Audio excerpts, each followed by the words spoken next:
నమస్తే. ఈ మధ్యకాలంలో మనం చారిత్రక సత్యాల గురించి మాట్లాడుకుంటున్నాం.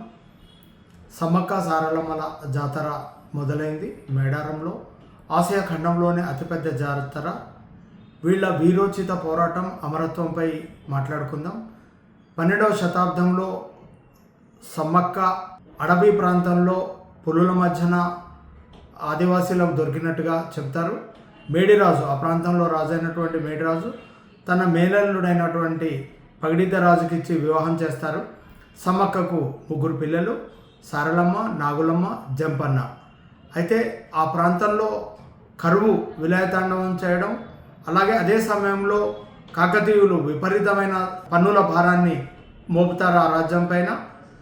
అక్కడ రాజులైనటువంటి సమ్మక్క, పగిడిద్ద రాజులు కరువు పీడిస్తున్నటువంటి సమయంలో ప్రజల వద్ద పీడించి పన్నులు వసూలు చేయడం ఇష్టం లేక ఈ సంవత్సరానికి కప్పాన్ని వాయిదా వేయమని చెప్పి కోరుతారు.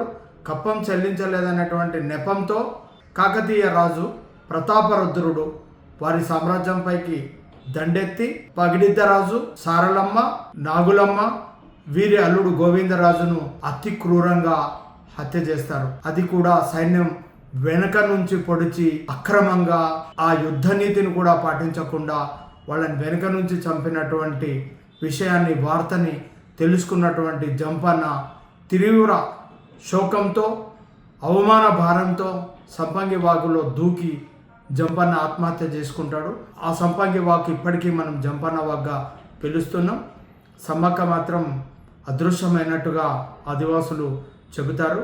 12వ శతాబ్దంలో జరిగిన ఈ వీరోచిత పోరాటానికి ఆదివాసీ మహిళలైన సమ్మక్క సారలమ్మ వీరోచిత పోరాటాన్ని గుర్తు చేసుకుంటూ దేశంలోని నలుమూలలు, అలాగే మరి ముఖ్యంగా ఛత్తీస్గఢ్ రాష్ట్రం నుంచి మొదలుకొని మధ్యప్రదేశ్ నుంచి ఉత్తర తెలంగాణ వరకు కోట్లాది మంది ప్రజలు వాళ్ళకు నివాళులర్పించేందుకు మేడారం గద్దెలకు చేరుకొని ఘనంగా 2 ఏళ్లకు ఒకసారి నివాళులర్పిస్తున్నారు. ఇప్పటికీ 12వ శతాబ్దం నుంచి ఇప్పటి వరకు ఈ ఉత్సవం, ఈ జాతర జరుపుకోవడం గమనించదగ్గ విషయం.